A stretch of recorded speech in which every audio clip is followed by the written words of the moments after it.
Pastor Sinésio, querido. Hoje a quarta doutrina do Evangelho quadrangular: Jesus. Jesus. Vamos ouvir. Deus vai falar. Pastor, seja bem-vindo. Alegria de receber.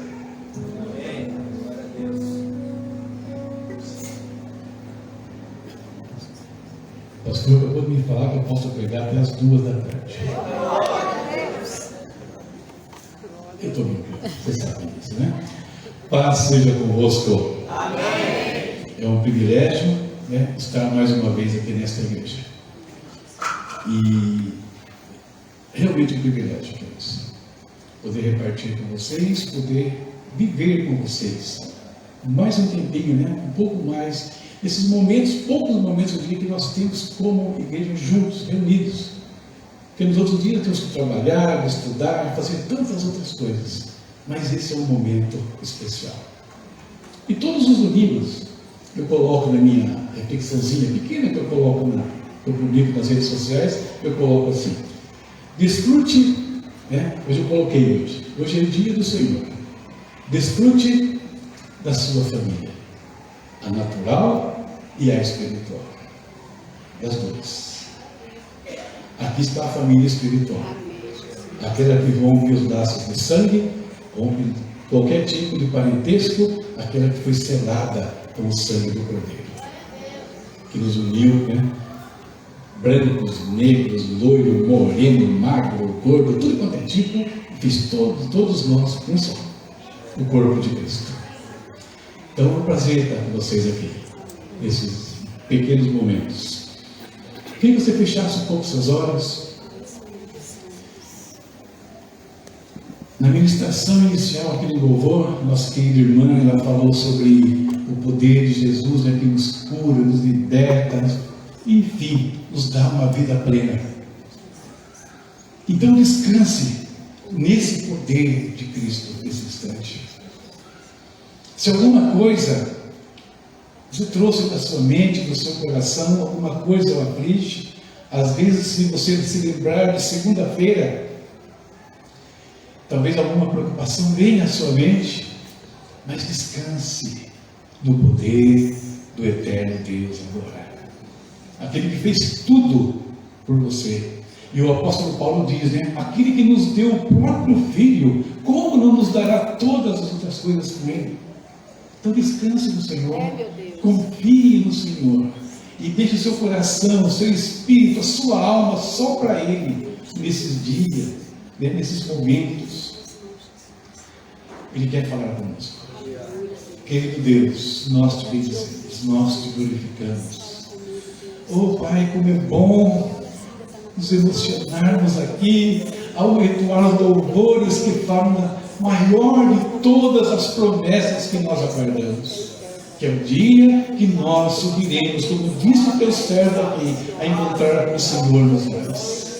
O dia, Pai, que toda fraqueza, o dia que toda enfermidade, o dia que todo problema, tudo não mais significará nada, Pai, porque estaremos diante do Rei eterno, do reino eterno e de tudo que foi preparado para aqueles que o amam, Deus. Vem falar conosco, Espírito, vem nos renovar, que a nossa mente, nosso coração sejam impactados mais uma vez pela Tua Palavra, pela Tua presença, e que isso seja a marca das nossas vidas, por onde quer que andarmos.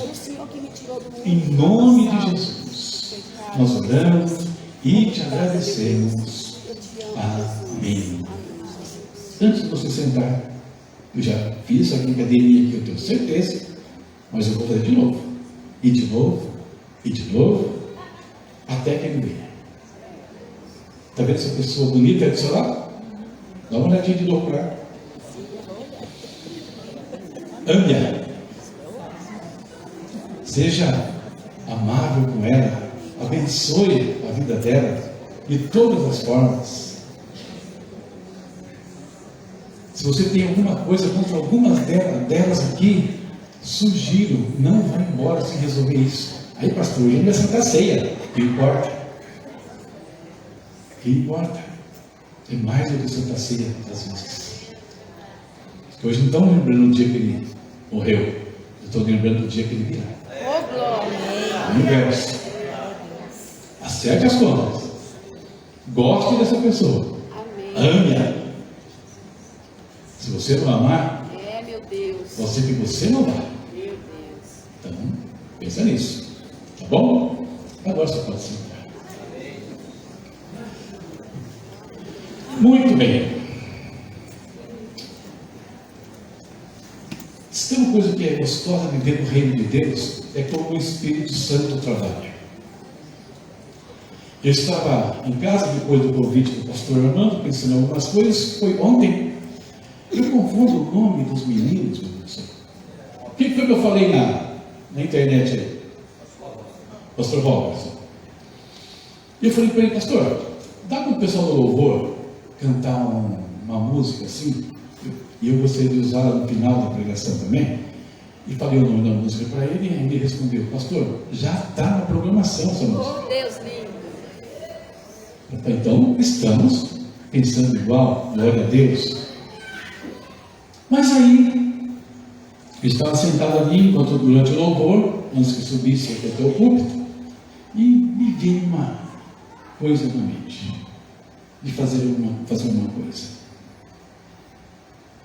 Eu não tinha dúvida de que eu poderia fazer isso. Mas aí o pastor Armando faz uma introdução aqui, e ele me deu toda a convicção e confirmação de fazer o que eu vou fazer. Amém, Jesus. Pelas palavras dele. Eu queria, não fazer nada de estranho, só quero convidar você a usar um pouquinho a sua imaginação. Eu tenho trabalhado ultimamente, uma das coisas que eu tenho escrito, eu estou escrevendo uma ficção. E eu gostei de fazer esse negócio, porque mexe com a nossa mente. Eu queria que você usasse um pouquinho a sua imaginação comigo agora. Havia um lugar, uma casa, o pai, a mãe, eles tinham 2 filhos. O mais jovem, bem jovem, não tem ideia da idade dele.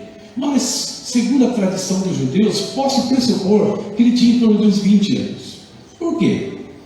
Porque diz a cultura judaica e a forma como eles trabalham, que um jovem, ao atingir 20 anos, ele está pronto para assumir as suas responsabilidades na sociedade. Ele já foi treinado na lei, aliás, isso acontece aos 12 anos. Aos 12 anos ele já conhece toda a lei do povo de Deus. E aos 20 ele está pronto profissionalmente, inclusive para casar e assumir as suas responsabilidades. E aquele rapaz ainda, jovem, já trabalhando com o pai,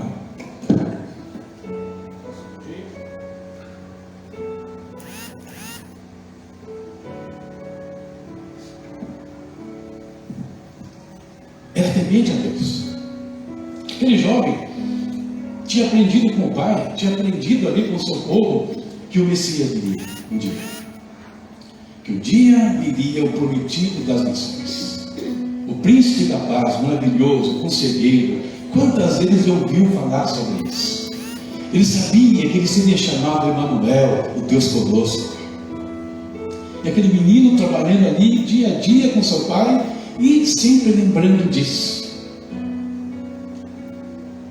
Até que um dia aconteceu o seguinte: eles saíram para o trabalho, eles trabalhavam à noite, no turno da noite, eram pescadores.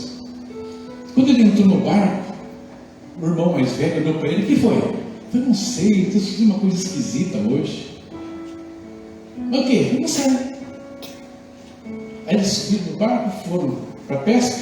Eles viram os companheiros também pegarem os barcos ali e juntos, cada um ia com um pedaço do mar,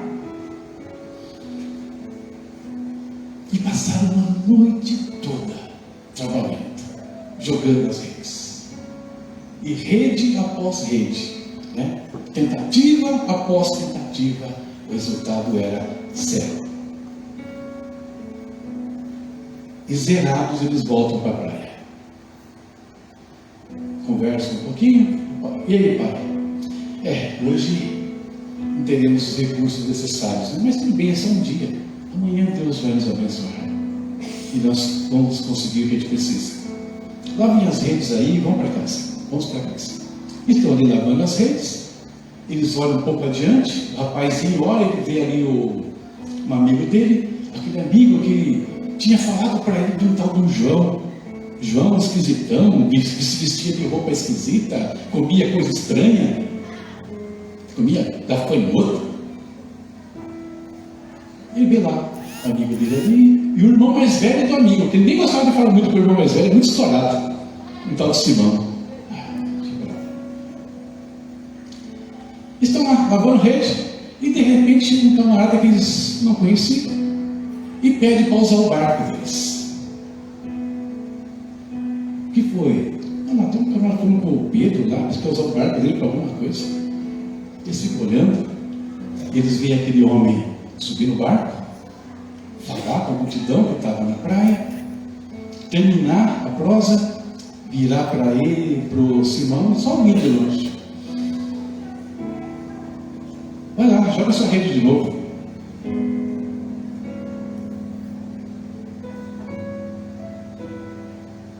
Ele não sabe, né, que a gente está trabalhando a noite inteira, né? Não. Senhor, é o seguinte, a gente está trabalhando a noite inteira. Zerou hoje.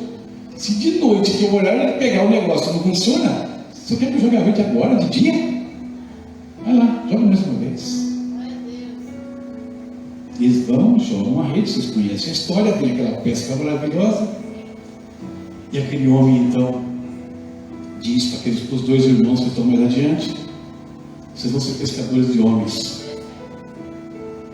O menino olha para o irmão mais velho: o que está acontecendo ali?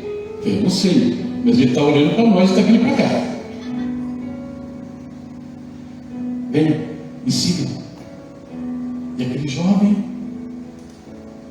que esperou o Messias tanto tempo, ouviu falar dele tanto tempo, de repente não precisava mais da fé. Sabe por quê?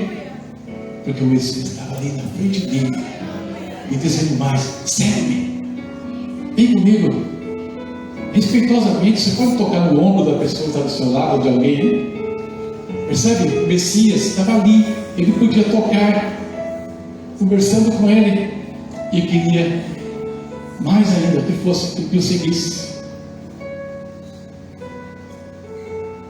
E aí começou uma história.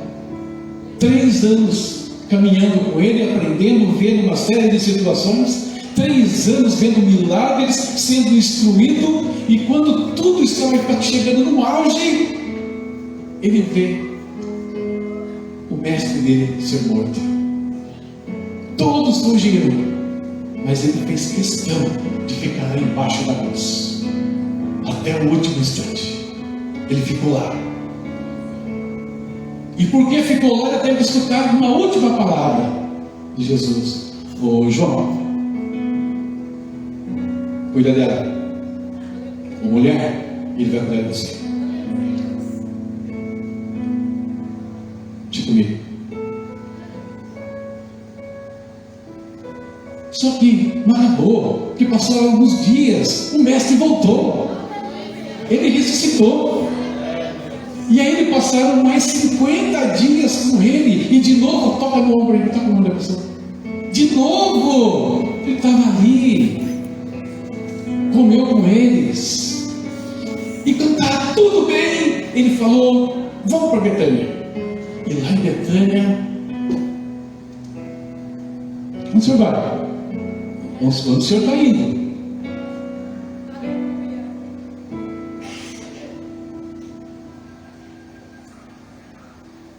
Ele vai voltar dos céus aos anjos. Ele vai voltar. E aí começa uma outra etapa daquele jovem que já era 3 anos mais velho. Agora ele se torna um dos líderes da igreja de Jerusalém. O jovem Paulo fala lá em Gálatas 2:9, uma das colunas da igreja. E João vai servir a igreja. Mais tarde João conta a história que João foi para a cidade de Éfeso, foi pastor de Éfeso, uma das maiores igrejas da Ásia, depois que Paulo esteve lá. E começam as perseguições. E aí eu fico olhando um pouco de história, até mostra, pastor. Quando eu conheci o pastor Armando, todos os cabelos dele eram negros. Todos. Eu tinha cabelo preto. A história foi passando também para o João. E o João chega. Por conta de perseguição, ele se vê agora, na idade avançada, numa ilha, prisão. Parecia que tudo tinha acabado. Tudo que ele creu, que ele pregou, agora ele está preso numa ilha, fome, frio, nudez. O que era pior, ano após ano, ele soube: Pedro morreu, mataram Pedro, mataram Tiago, mataram Tomé, mataram Bartolomeu, mataram todos, estão mortos, só eu estou vivo. E aí, quando achou que nada mais podia acontecer, um certo dia, ele tem uma visão. Senhor, sou eu, João, eu estou aqui. E eu queria te dar uma última tarefa antes de você partir. Qual? Arruma papel, arruma uma pena, arruma pergaminho, pena, bastante. Quanto? Pelo menos umas 22 folhas, vai ter 22 capítulos. E ele tem a visão de tudo que ia acontecer com a igreja, com o mundo, e como seriam os novos céus e a nova terra e o reino vindouro. E com essa visão ele termina os dias dele. Por isso, queridos, quando nós falamos de Jesus voltará, como o pastor disse aqui, nós vamos passar por períodos difíceis, não vai ser um mar de rosas. Nós temos situações difíceis para enfrentar dia após dia, na família, no trabalho, na própria igreja, na sociedade. Nós estamos vendo o mundo nosso se deteriorar diante dos nossos olhos. Nós temos visto nosso governo se deteriorar a cada dia. Mas o importante em tudo isso é que o nosso foco seja como o de João. Desde o começo, a vida inteira, ele não abriu mão do Messias. Tudo, e até o fim, ele estava lá. Nós gostamos de pensar, né? E é um fato, e ouvimos isso de muitos pregadores até, nós somos a última geração, né? Nós temos toda essa geração que vai ver a volta de Jesus Cristo. Será? Eu fiquei me questionando por algumas razões. Primeiro, no livro de Joel, eu vou falar as passagens aqui, se vocês quiserem abrir a sua Bíblia, papel, eletrônica, qualquer coisa, bem você usa a sua Bíblia. Joel capítulo 2, 28 ao 32. Temos uma promessa que nós conhecemos bem, que foi pregada aqui semana passada, retrasada. Então, depois que eu tiver feito essas coisas, derramarei meu espírito sobre todo tipo de pessoa.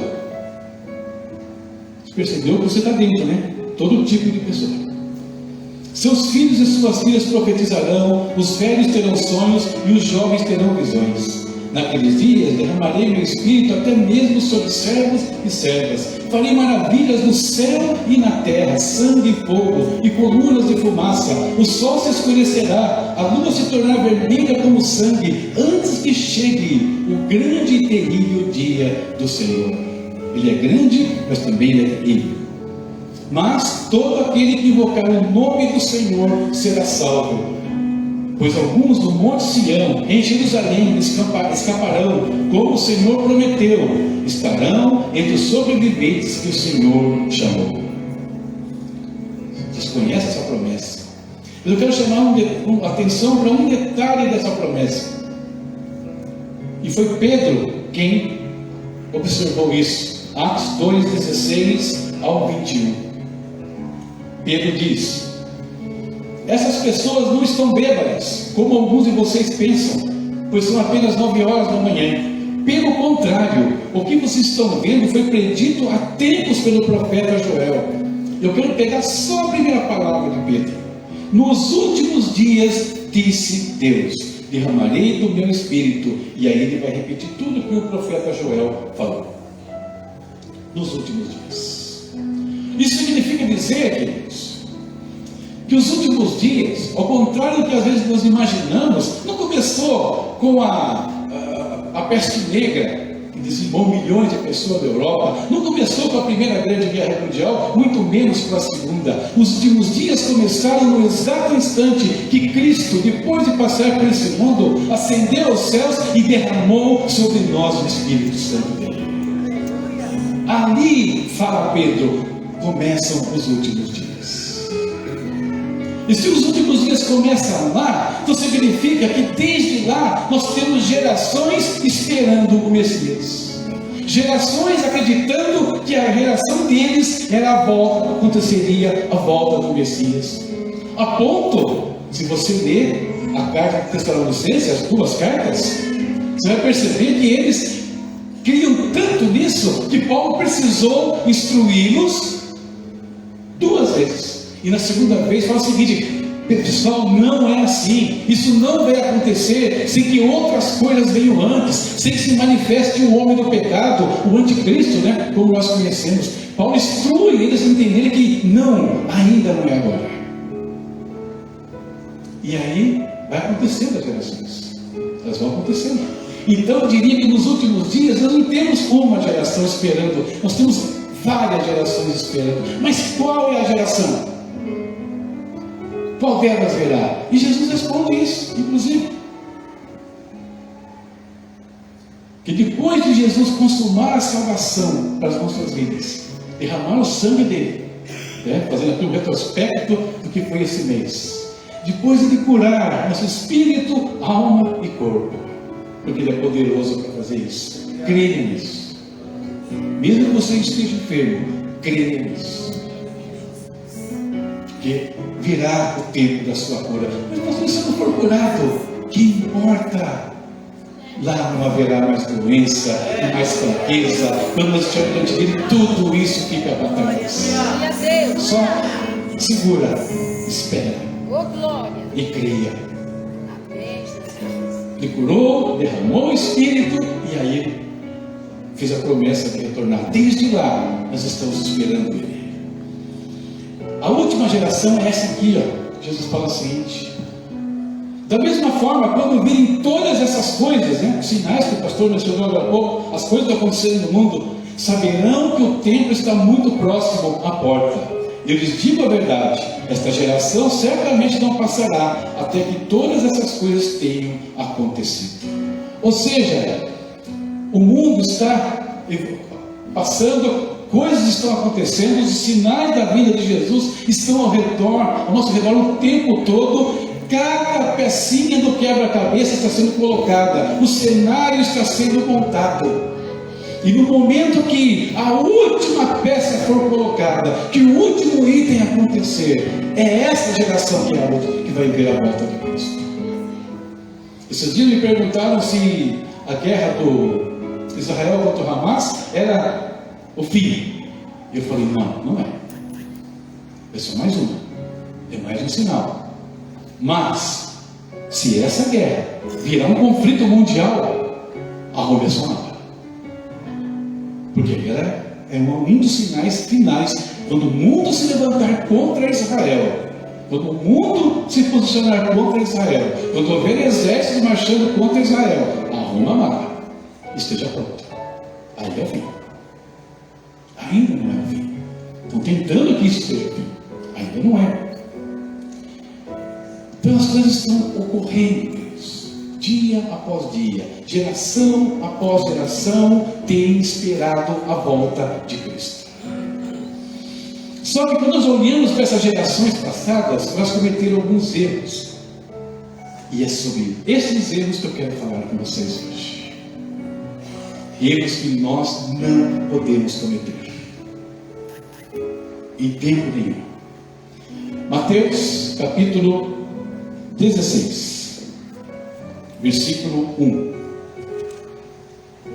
Jesus fala assim: os fariseus e saduceus vieram pôr Jesus à prova, exigindo que lhes mostrasse um sinal do céu. Ele respondeu: vocês conhecem o ditado: céu vermelho ao entardecer, bom tempo pela manhã. Céu vermelho e sombrio logo cedo, mau tempo o dia todo. Vocês sabem identificar as condições do tempo do céu, mas não sabem interpretar os sinais dos tempos. Geração após geração, muitos têm errado, têm se equivocado ao interpretar os sinais dos tempos. Sabiam ler o dia a dia deles ali, mas espiritualmente não conseguiam compreender o que Deus estava fazendo. E aí tem 4 coisas que eu queria que nós meditássemos hoje. 4 erros que nós temos que vigiar as nossas vidas, pensando na volta de Jesus. Fala comigo. Negligência, alienação, inconstância e alarmismo. Consegue repetir sem eu falar?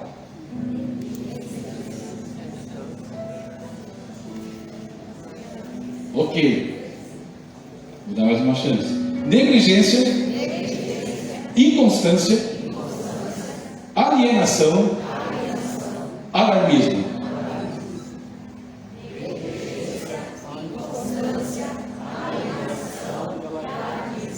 Ok. Agora, vamos falar de novo. Mas eu queria que aquela última pessoa, sem óculos de longe, eu não sei se é homem ou se é mulher, acho que está lá no cantinho, está vendo? Aquela última pessoa, ela olhou para o lado agora, será que é comigo? Quando é assim, pode ter certeza que é com você. Que ela falasse de um jeito que você ouvisse. Essa ponta aqui. E essa vez, se o irmão diácono vai falar de um jeito que aquele diácono lá no fundo também vai ouvir. Quais são os 4 erros? Não, vocês não entenderam. Eu falei que é para todo. O senhor tem que falar de um jeito que a diaconisa escuta o senhor falando lá. Você ouviu ele falar? Não, está dizendo que não. Então, de novo, vamos lá. Negligência, inconstância, alienação, alarmismo. Vou aqui comentar. Negligência. Vamos começar pelo primeiro. Negligência misturando, trazendo um pouco aqui de preguiça para o contexto. Negligência, preguiça, indolência, pouquinho. Sabe quem errou dessa forma? Os tessalônicos. Como assim? Porque eles erraram.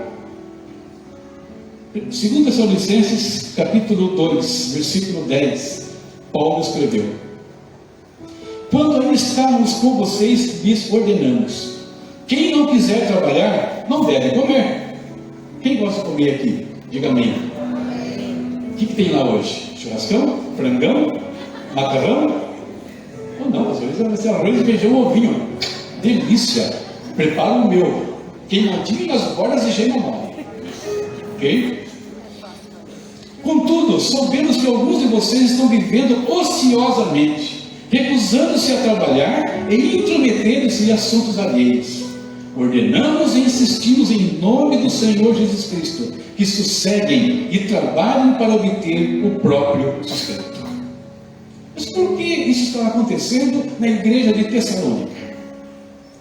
Porque surgiu um grupo lá dizendo o seguinte: Jesus não vai voltar? Vai ou não vai? O Sinai está dizendo que ele já está às portas? Então para que trabalhar? Para que eu vou me esforçar? Por que eu vou investir tempo nas coisas desse mundo se Jesus já está voltando? Por que eu vou investir tempo em estudo? Por que eu vou investir tempo desenvolvendo profissionalmente? Por que eu vou investir tempo trabalhando para o reino de Deus, na igreja? Para que todo esse trabalho se Jesus está voltando? Eu só vou esperar. É o que eles estão fazendo lá. Só um detalhe, né? Enquanto Jesus não veio, precisava comer. Vem para comer? Os caras de pau, vou chamar assim, dizia o seguinte: ô, querido, Jesus está voltando, tá? Tá ou não tá? Fala para mim, Jesus está voltando? Você está trabalhando? Tem um salário bom? Reparte comigo. Ajuda nós aí. Quem está trabalhando aí, você divide. Né? Vai dividir uns com os outros aqui, e a gente vai se virando até que Jesus volte. E Paulo fala: quem não quer trabalhar, também não come. Tudo bem para vocês? Não, não está. Então trabalho. Nós podemos pegar isso da seguinte maneira, queridos. Eu gosto de lembrar de uma frase e um pensamento da Aimee Semple McPherson, fundadora da Igreja Quadrangular. Trabalhe como se o Senhor fosse voltar daqui a 1000 anos. Ou seja, tem tempo para trabalhar. Viva como se ele voltasse amanhã. Perceberam a diferença? Trabalhe como se o Senhor fosse voltar daqui a 1000 anos. Mas viva como se ele fosse voltar amanhã. Meu Deus, glória a Deus. Não seja negligente. Então nós temos, eu acho curioso, né, que quando o povo de Israel estava prestes a ir para o cativeiro, e eu fiquei um tempo lá, longe da terra da promessa, qual foi a palavra de Jeremias para aquele povo? Jeremias fala o seguinte para eles: assim diz o Senhor dos exércitos, o Deus de Israel, a todos os exilados que ele deportou de Jerusalém para a Babilônia. Eram escravos, estavam na Babilônia, numa terra estranha, sem saber se quando volta para a terra prometida, o que a gente faz enquanto isso? A gente morre. Construam casas, estabeleçam-se nelas, plantem pomares, comam os frutos que eles produzirem, casem-se e tenham filhos, encontrem esposas para os seus filhos e marido para as suas filhas, a fim de que vocês tenham muitos netos, multipliquem-se e não diminuam. Trabalhem pela paz e prosperidade da cidade para a qual eu os deportei. Orem por ela ao Senhor, pois a prosperidade de vocês depende da prosperidade dela. Ou seja, vocês estão no exílio? Sim. Vocês vão ficar um tempo aí longe da terra? Sim. Vão voltar para cá? Um dia. Mas enquanto isso não está acontecendo, trabalhem, produzam, se multipliquem, vivam. E ele fala uma coisa aqui muito interessante: orai pela paz da cidade para onde vocês estão deportados. Queridos, não sejam alienados, não ignorem o lugar que vocês estão, a cidade que vocês vivem, o país que vocês vivem. Orem pela paz, trabalhem pela paz dele, porque na paz dele, na prosperidade do lugar onde vocês vivem, da cidade onde vocês vivem, depende a sua paz e a sua prosperidade também. Não sejam negligentes. Um dia você vai voltar, mas enquanto não volta, enquanto não é hora, nós não temos desculpas. E esse trabalho, aquele crescimento aqui, não é só o crescimento material. Aliás, tem que tomar cuidado com isso para não incorrermos no segundo erro. Então, cuidado, porque o segundo erro também está ligado a esse, a alienação. Paulo fala o seguinte para depois, escrevendo a Timóteo. Paulo fala assim: em primeiro lugar, recomendo que sejam feitas petições, orações, intercessões e ações de graça em favor de todos, em favor dos reis, em favor de todos os que exercem autoridade, para que tenhamos uma vida pacífica e tranquila, caracterizada por devoção e dignidade. Isso é bom e agrada a Deus, nosso Salvador, cujo desejo é que todos sejam salvos e conheçam a verdade.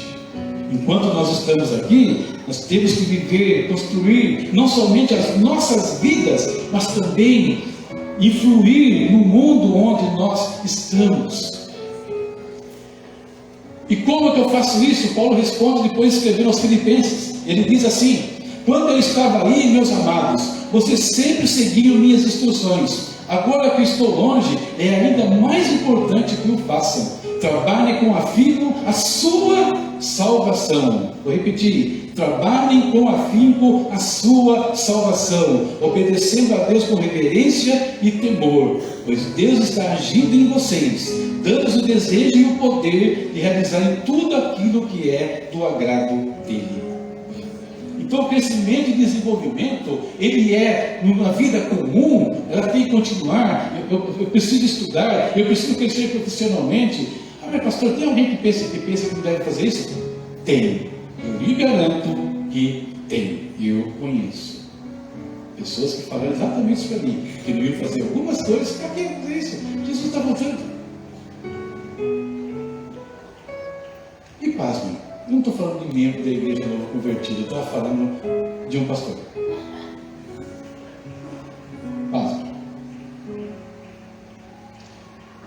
desenvolvam a sua salvação.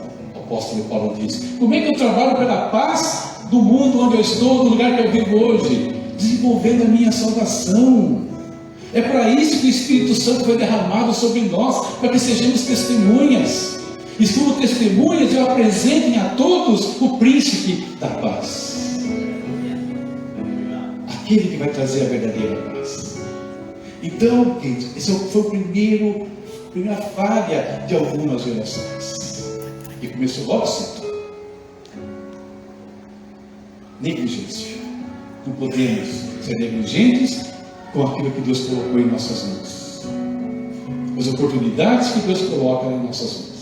Não podemos, nem materialmente, nem espiritualmente falando. E qual era o segundo erro? Negligência? Inconstância. Já esqueceram? Eu vou relembrar, só que eu vou trocar a ordem. Alienação. E onde está a alienação? Vocês conhecem a história, eu vou ler. Lucas 17, do 26 ao 30. Quando o Filho do Homem voltar, será como o tempo de Noé. Naqueles dias, o povo seguia a sua rotina de banquetes, festas e casamentos. Percebeu? Porque eu tenho que desenvolver minha vida, cuidar da minha vida, mas com atenção, senão eu caio no segundo. Cabe isso. Senão eu posso me preocupar só com as coisas daqui. Até o dia que Noé entrou na arca e veio o dilúvio que destruiu a todos. E o mundo será como no tempo de Ló. O povo se ocupava dos seus afazeres diários, comendo e bebendo, comprando e vendendo, cultivando e construindo, até o dia que Ló deixou Sodoma. Então fogo e enxofre ardente caíram do céu e destruíram a todos. Sim, tudo será como sempre, como foi no dia, até o dia que o Filho do Homem foi revelado. Então, algumas gerações, alguns de nós, às vezes se alienam. O que é alienar? Alienar só a vidinha de sempre, né? E o cotidiano. Eu acho muito curioso, quando eu vou dar aula, nas aulas de teologia, e conversando com alguns alunos, tem alunos que eu fiquei assim, meio indignado com uma aluna, ou mais de uma, na realidade. Quantos aqui viram? Sabe que eu pergunto? Sabe que eu vou ficar indignado com vocês também, com alguns aqui? Então não levante a mão não, tá? Se eu vou perguntar, você fica quietinho, caso você não saiba o que eu estou falando. Quantos viram o que aconteceu com a Líbia algum tempo atrás? A catástrofe na Líbia. Não levante a mão, quero saber se você viu ou não. Só para perguntar. Eu não sei se você sabe ou não. Mas por conta de uma tempestade, de uma série de eventos, mais de 20 mil pessoas morreram. Uma catástrofe naquele país. Eu chego na segunda-feira, na teologia, aula no final dos tempos, que eu tenho que dar tempo às coisas que estão acontecendo ao meu redor. E eu falo sobre a Líbia. Aí o aluno, eu pensei com a Líbia. Que planeta você vive, infeliz? Que mundo que você vive? Você não sabe dessa notícia? Percebe que tem pessoas que não estão nem aí o que está acontecendo ao redor, queridos. Como é que você, intercessor, orar por todos os homens, como Paulo pediu, interceder pelas autoridades, como Paulo pediu, se eu sou um alienado, se eu não acompanho, se eu não procuro saber o que está acontecendo? Não quer dizer que eu tenho que ficar me enchendo de má notícia, não é isso? Não tem que ficar vendo da pena lá, matou, morreu, atirou, não é isso? Ou aquele outro vendo seu nome lá que fica falando a mesma coisa. Não é isso que eu estou falando. Mas nós temos que ter um mínimo de informação do que está acontecendo. Para interceder, para clamar, para ver como é que eu poderia participar disso de alguma forma, de maneira positiva. Que às vezes nós nos alienamos completamente de tudo e vamos vivendo a nossa vida. Só que corremos um risco ao fazer isso. Você vai ver o risco daqui a pouquinho. Então, alienação é outro problema. Segundo, terceiro problema, a inconstância. Eu contei para vocês aqui resumidamente a história de João, de como desde a sua meninice ali, andando nos caminhos de Deus, ele vai ver as promessas, vai conhecer a promessa, vai ver a promessa morrer e ser ressuscitada, vai ser preso por causa da promessa e vai ter as revelações finais dessa promessa, mas firme, não mudou a sua postura em nenhum momento.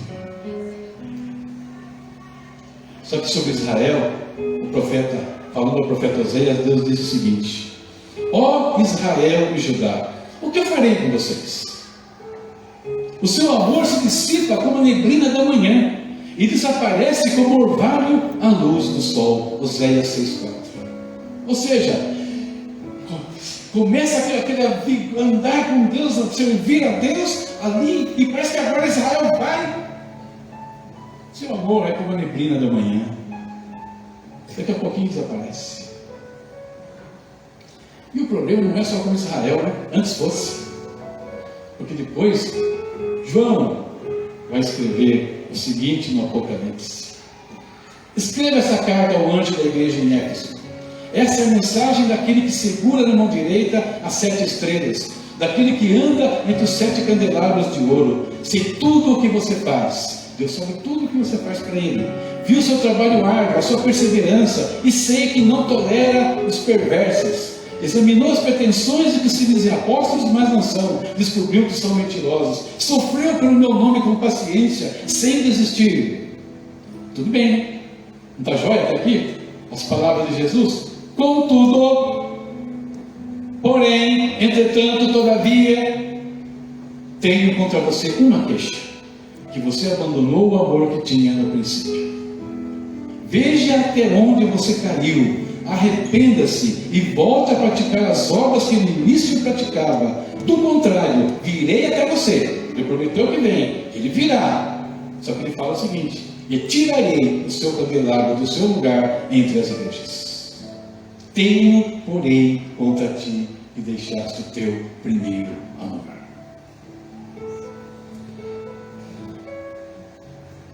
E o que me chama a atenção aqui nesse versículo, não sei se você prestou atenção nisso, é que ele fala assim: arrependa-se. Ora, do que nós nos arrependemos? Ou temos que nos arrepender? O que é que exige de nós arrependimento? Pecado. Então ele está me dizendo nas entrelinhas aqui o seguinte: deixar o primeiro amor é pecado. Se eu tenho que me arrepender, é porque estou pecando contra Deus. E Tiago, lá no capítulo 4, ele fala: aquele que sabe fazer o bem e não faz, comete pecado. Omissão. Então, o segundo erro, outro erro, perdão, aqui, a inconstância, queridos. Não quer dizer que eu tenho que estar com o meu coração pulando o tempo todo. Não quer dizer que eu não possa mirar em alguns instantes, que eu possa me entristecer. Não é isso. Mas quer dizer que mesmo triste, mesmo às vezes abatido, é o que Paulo fala: abatido, mas não desanimado. Está fervendo a situação, mas eu consigo, no meio de tudo aquilo, da fornalha queimando, o fogo queimando tudo do meu lado.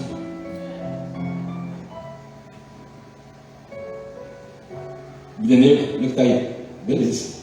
Só para tudo certo? Tranquilo. Rapaz, está queimando tudo, né? Tá. Ixi, olha, os guardas que jogaram nós ali. Meu pai, morreram. Tudo queimando. E aí, você? Tranquilo, beleza. E agora, o que a gente faz? O que a gente faz? Entrou no quarto lá dentro. Beleza? Vamos imaginar que fosse o Gabriel agora. Não sei. E aí, Gabriel? Tranquilo? Tranquilo? Bem com vocês? Tudo? Como é que funciona esse negócio aqui, Gabriel? Não queima nada? É assim que Deus age. O que Deus faz agora? Fiquem tranquilos. Já já vocês vão ver o que vocês têm que fazer. Você espera chamarem vocês para fora. Sabe não, fica aqui. Fica tranquilo. Curte o calorzinho suave. E o rei chama eles para fora. Percebe? Então não importa, queridos, se nós cremos, se nós estamos servindo a Deus, Jesus pode não ter voltado ainda, mas se nós permanecermos fiéis, servindo a Ele, se não formos inconstantes, se não formos alienados, se não formos negligentes, Ele vai nos guardar no meio de toda e qualquer situação. Nos guarda, nos livra, porque Ele precisa de nós. Por que Jesus permite? Porque Ele precisa de pessoas que saiam de dentro das fornalhas e mostrem para o mundo como é que o poder de Deus funciona. Precisa de pessoas que saiam de dentro de dívidas e mostrem para o mundo como é que é o Deus provedor. Precisa de pessoas que estejam enfermas e saiam do meio da doença e digam: é assim que o meu Cristo cura. Percebe? Não podemos ser professores de teoria. Nós estamos aqui para mostrar quem é Deus. E faz parte do show passar por algumas situações. Eu gosto dessa frase, né? Tinha um cara que cantava: faz parte do meu show. Não, eu tirei uma parte lá e adaptei para mim. Faz parte do show da redenção. Filipenses 1:29, Paulo fala o seguinte: porque em relação a Cristo nos foi concedido não somente crer nele, mas padecer por ele. Concessão, dádiva, presente, faz parte do pacote. Então, no momento que você sentir isso, lembre-se: Ele vem, Ele prometeu, Ele não vai falhar. Meu Deus! Ele não vai falhar. Não importa o que acontecer, Ele não vai falhar. Então, cuidado com a inconstância, fuja da inconstância. Não deixa ela escurecer você. Não deixa por conta disso parar aquilo que você está servindo a Deus na casa dele, o ministério que você tem. Não deixa. Pastor, eu já parei. Volta. Arrependa-se. É só voltar. Eu parei com algumas obrigações que eu tinha na minha vida. Eu perdi para estudar. Volta. Trabalhar. Volta. Servir a Deus. Volta. Estou mal com a minha família, arruma e continua. E aí chegamos no último problema: o alarmismo, os alarmistas. O que é o alarmista? O alarmista, queridos, é mais ou menos o seguinte: Juízes 2, do 11 ao 15, Deus falou para o povo de Israel assim: os israelitas fizeram o que era mal aos olhos do Senhor e serviram as imagens de Baal. Abandonaram o Senhor Deus de seus antepassados, que os havia tirado do Egito. Seguiram e adoraram os deuses dos povos ao redor, e com isso provocaram a ira do Senhor. Abandonaram o Senhor para servir a Baal e as imagens de Astarote. Com isso, a ira do Senhor ardeu contra Israel, e ele os entregou nas mãos dos saqueadores que tomaram os seus bens. Entregou os inimigos ao seu redor, os quais já não conseguiam resistir. Toda vez que saíam para a batalha, o Senhor lutava contra eles e provocava a sua derrota, conforme lhes havia advertido com juramento. Por isso o povo vivia em grande angústia. Aí você consegue continuar lendo o livro dos Juízes a partir dessa situação? E Deus levantava. Quando apertava o cabo de Israel, Deus levantava o juiz. E fala que eles serviam a Deus durante todo o tempo daquele juiz estava vivo. Morreu o juiz, eles voltavam para essa situação aqui. Apertava o cabo, eles voltavam para Deus. E às vezes é assim que nós vivemos. Só vamos clamar, só vamos lembrar de orar, só vamos lembrar de ler a palavra, só vamos lembrar de chegar, de ir para um culto, quando o calo aperta.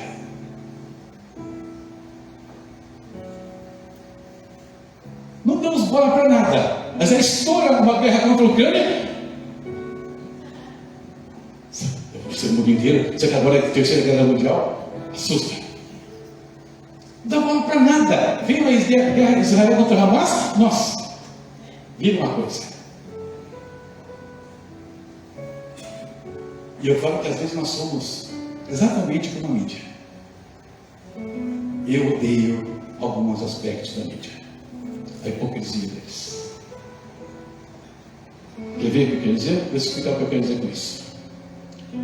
Quando estourou a guerra contra a Ucrânia, ou contra Israel, contra o Hamas, não importa, a situação é a mesma. Quando estoura um evento desses, vá lá na mídia e dê uma olhada. Vá lá na página do G1, do R7, todos eles, quase 6 exceções.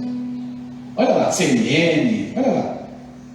Todos os quadrinhos, tal coisa, agora isso, aquilo, é tudo falando do evento, tudo, até hoje. Passam alguns dias, e hoje, olha lá, a guerra de Israel está aqui no cantinho, aqui embaixo. Aqui tem novela, aqui tem as porcarias que eles transmitem para cá, para lá, outros canais têm, em geral, e lá, no cantinho, lá, daqui a pouco somos lá também.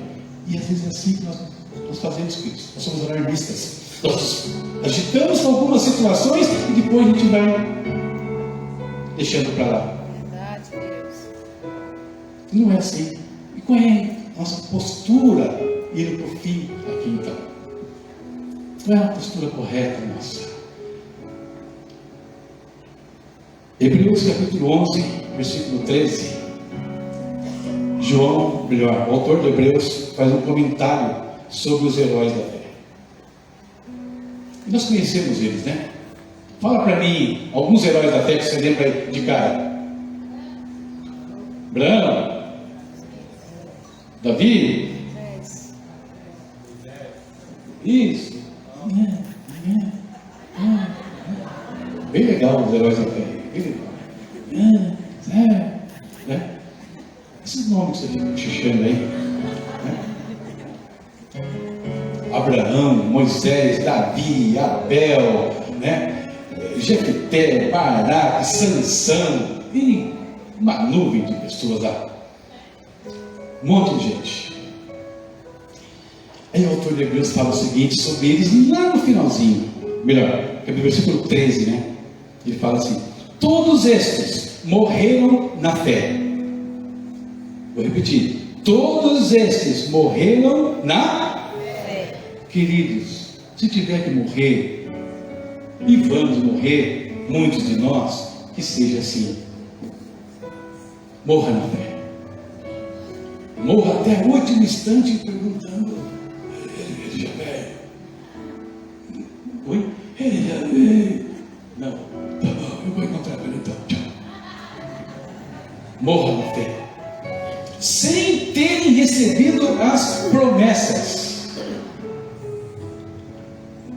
A gente não recebe uma coisinha aqui que Deus fala, a gente ora por uma situação aqui muito mais banal, às vezes não vem no tempo que a gente quer. Eu não vou mais na igreja, pastor, Deus vai responder minha oração. É uma coisa. Morreram na fé sem terem recebido as promessas. Aí de novo eu volto lá nos 3 carinha da fornalha. Quero ver o Deus que vai tirar vocês dessa. Ô rei, é o seguinte: Deus pode tirar mais, mas sabe disso, beleza? E se ele não tirar? Estou nem aí. Mas uma coisa é certa: a sua estátua, não.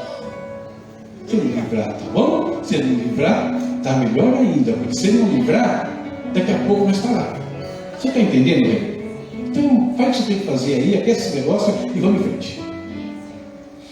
Mas vendo-as de longe, e crendo-as, e abraçando-as, confessaram que eram estrangeiros e peregrinos na terra. Queria pedir para o louvor, vai vir para cá, por favor, para a gente cantar aquela canção. Confessaram que eram estrangeiros e peregrinos na terra. Nosso lugar não é aqui. Nosso descanso não é aqui. Esse não é o lugar do nosso descanso.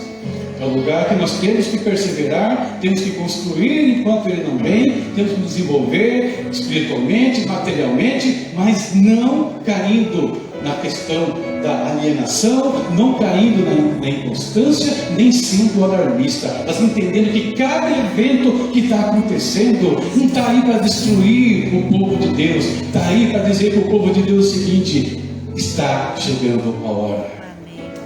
Essa é a ideia. É para isso que ficaram os sinais, para que saibamos podemos ajustar o nosso relógio e saber que Deus está prestes a cumprir a promessa. Vou ler esse versículo de novo, achei fantástico. Todos estes morreram na fé, sem terem recebido as promessas, mas vendo-as de longe, crendo-as e abraçando-as, confessaram que eram estrangeiros e peregrinos na terra. E termino essa mensagem ainda lendo Hebreus. Não tinha colocado esse versículo, eu quero ler aqui com vocês, sobre os heróis da fé. Porque creram, todas essas pessoas foram aprovadas por Deus, mas não receberam o que Ele havia prometido.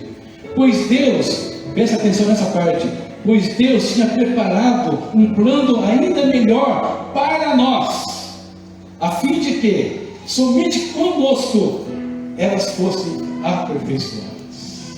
Ou seja, eles não viram as promessas, porque Deus estava falando assim: não, eu tenho mais um povo para esperar. Diga o seu nome bem alto.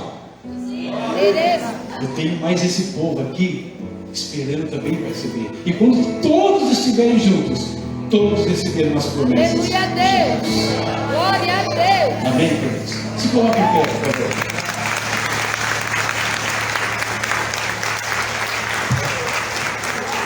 Se coloque em pé. Vamos adorar a Deus com esse cântico. Você sabe a letra? Se sabe, feche seus olhos. Se não sabe, deixa um olho na tela, né? O olho no gato, outro no peixe. Mas pense bem, já cantou, já entoou as palavras aqui hoje. Mas entoe novamente, pensando no significado delas, à luz de tudo que nós ouvimos aqui hoje. Glória ao teu nome, Senhor Deus. Bendito Pai. Estamos aqui, Senhor, por causa de uma promessa. Um lugar, Deus, reservado para o teu povo. Deus, um lugar para um povo que não pertence a este mundo, mas que sabe que tem um reino maior, melhor, preparado para ele.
Agradecemos pelo teu sangue precioso. Agradecemos pela saúde. Somos imensamente gratos pelo teu Santo Espírito, que é o penhor da nossa herança, o selo da redenção, que vai nos preparar naquele dia da tua volta, Pai. Muito obrigado, Deus. Muito obrigado, Pai, por tudo. Que essa esperança seja vívida, Deus, na nossa mente, na nossa alma, no nosso espírito. Que essa esperança esteja nos nossos lábios. Cada vez que falarmos com o Filho do Senhor, cada vez que falarmos do Senhor para alguém, em nome de Jesus, seja conosco, em nome de Jesus. Amém. Glória a Deus. Abençoe, gente, todos vocês. Pastor Amanda, Deus abençoe. Obrigado por mais oportunidade de